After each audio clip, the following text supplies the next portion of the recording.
Good afternoon. We're coming on the air a little bit earlier this afternoon because President Biden is about to come before the cameras for the first time since former President Donald Trump was convicted of 34 felony counts of filing false business documents here in New York. President Biden is actually expected to speak about to the nation about Israel's war with Hamas, urging Hamas to accept the hostage deal that has been put on the table in recent days. This would be a critical step before any possible peace plan to try to end the conflict in Gaza, which is about to enter its 8th month. I should mention, we don't know if the president will address the 34 felony guilty verdicts in the last 24 hours. We know he will address what you're looking at now: Israel's intensified operation inside the southern Gaza city of Rafah.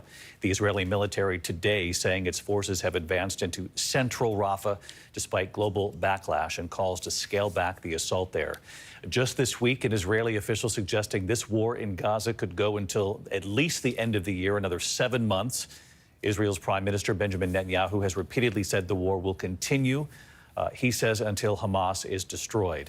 Hostage talks between Israel and Hamas broke off about 3 weeks ago. It's believed more than 100 hostages are still being held in Gaza. You're looking at the state dining room there, obviously at the White House. The president expected to speak shortly to the nation about increasing the pressure on Hamas to accept this deal for a ceasefire to try to get these hostages out. As I mentioned, that number, and it bears repeating, at least 100 hostages, it's believed, are still being held inside Gaza.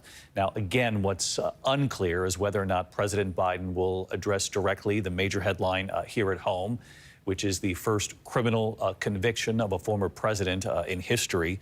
Donald Trump found guilty on those 34 felony counts yesterday afternoon in a New York City courtroom. The former president reacting yesterday and then again today in front of the cameras, calling the trial rigged, saying he will fight on. He said the verdict will come this November when Americans go to the polls. Mary Bruce, you're watching this live camera too as we await the president. Unclear if he'll address the news here at home. And David, the president, we know, has gone really out of his way to actually stay silent on this trial over the last several weeks. He has been silent since we found out about that guilty verdict yesterday afternoon. But his campaign has really struck a very somber, somewhat muted tone. They are trying not to be too celebratory about this. They don't want to feed into the narrative, which Donald Trump repeated today, the baseless narrative that this was all somehow a political hit job orchestrated by the president. His campaign, though, has said that what we saw yesterday, this verdict, makes clear that no one is above the law. And while clearly the president politically will want to take advantage of this verdict, he is now running against a convicted felon. His campaign, I am told, wants to stay laser focused on outlining the stakes in this election. It remains to be seen, though, just how much the president's going to lean in to this conviction. It's why, if he does choose to address it here, and here comes the president, David. Just checking this afternoon. Good afternoon. Before I begin my remarks, I just want to say a few words about what happened yesterday in New York City. The American principle that no one is above the law was reaffirmed. Donald Trump was given every opportunity to defend himself. It was a state case, not a federal case, and it was heard by a jury of 12 citizens, 12 Americans, 12 people like you. Like millions of Americans who served on juries, this jury is chosen the same way every jury in America is chosen. It was a process that Donald Trump's attorney was part of. The jury heard 5 weeks of evidence, 5 weeks. And after careful deliberation, the jury reached a unanimous verdict. They found Donald Trump guilty on all 34 felony counts. Now he'll be given the opportunity, as he should, to appeal that decision just like everyone else has that opportunity. That's how the American system of justice works. And it's reckless, it's dangerous, it's irresponsible for anyone to say this was rigged just because they don't like the verdict. Our justice system has endured for nearly 250 years. And it literally is the cornerstone of America, our justice system. The justice system should be respected, and we should never allow anyone to tear it down. It's as simple as that. That's America. That's who we are. And that's who we'll always be, God willing. Now to another issue. I want to give an update on my efforts to end the crisis in Gaza. For the past several months, my negotiators of foreign policy, intelligence community, and like have been relentlessly focused, not just on a ceasefire that would inevitably be fragile and temporary, but on a durable end of the war. That's been the focus, a durable end of this war. One that brings all the hostages home, ensures Israel's security, creates a better day after in Gaza without Hamas in power, and sets the stage for a political settlement that provides a better future for Israelis and Palestinians alike. Now, after intensive diplomacy carried out by my team, my many conversations with leaders of Israel, Qatar, and Egypt, and other Middle Eastern countries, Israel has offered a comprehensive new proposal. It's a roadmap to an enduring ceasefire and the release of all hostages. This proposal has been transmitted by Qatar to Hamas.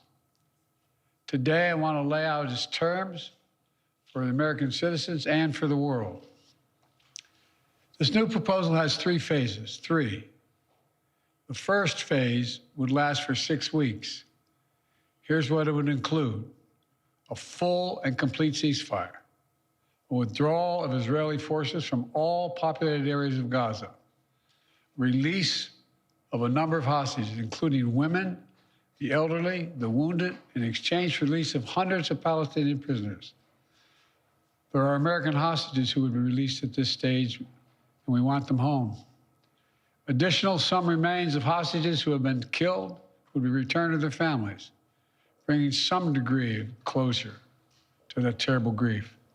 Palestinians, civilians would return to their homes and neighborhoods in all areas of Gaza, including in the north.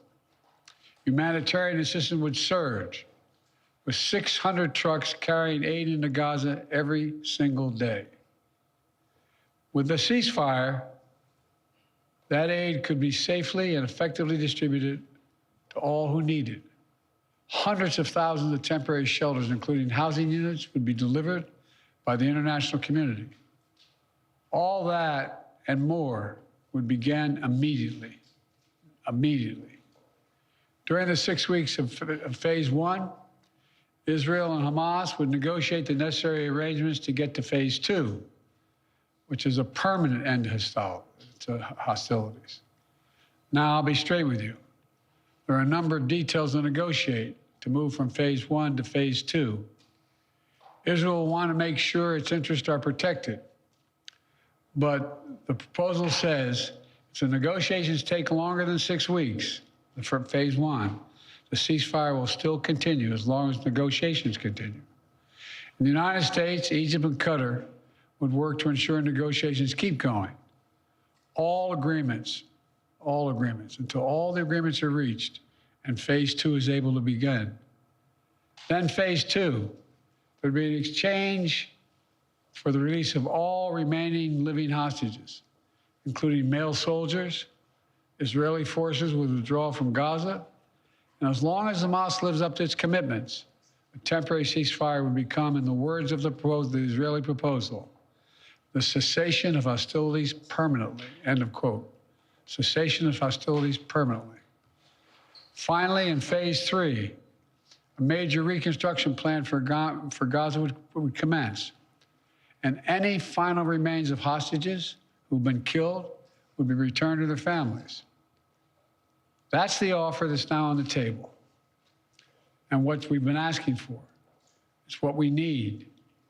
The people of Israel should know they can make this offer without any further risk to their own security because they've devastated Hamas forces over the past 8 months.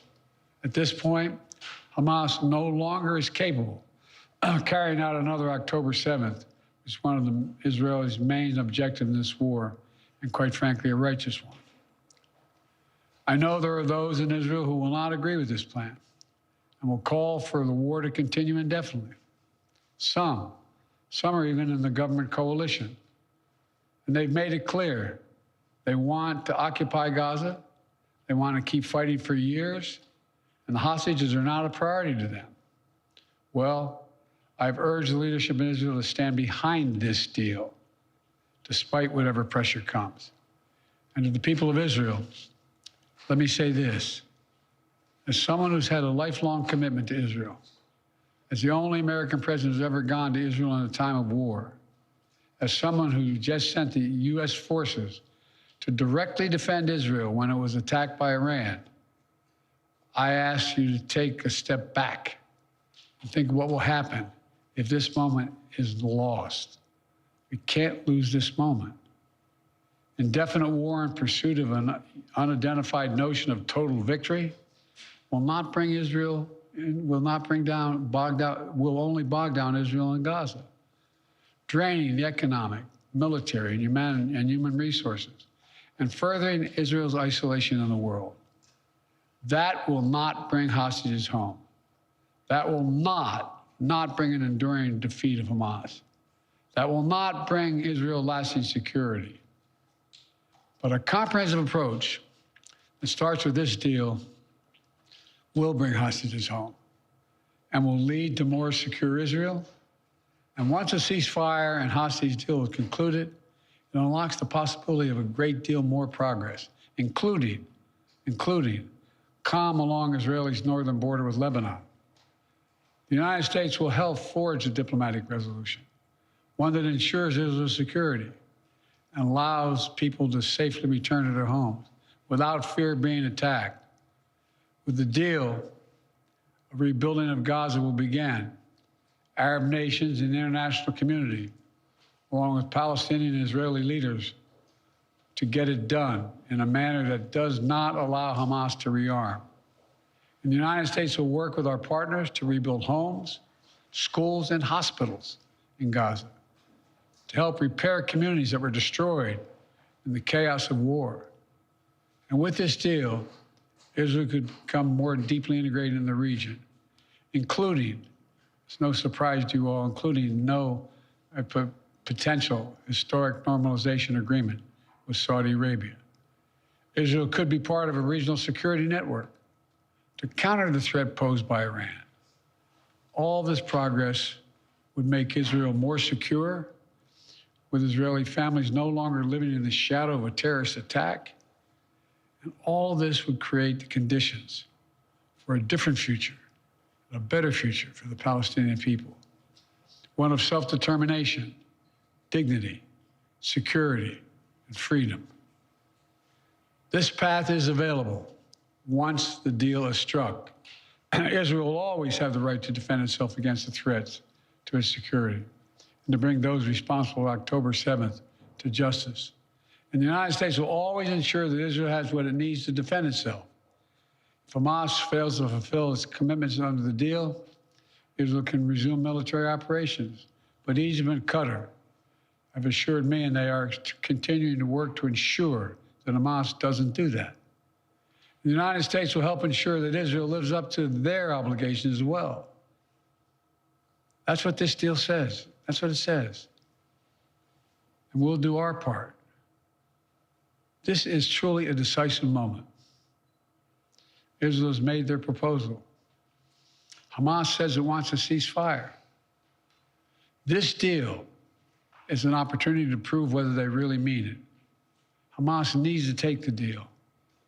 For months, people all over the world have called for a ceasefire.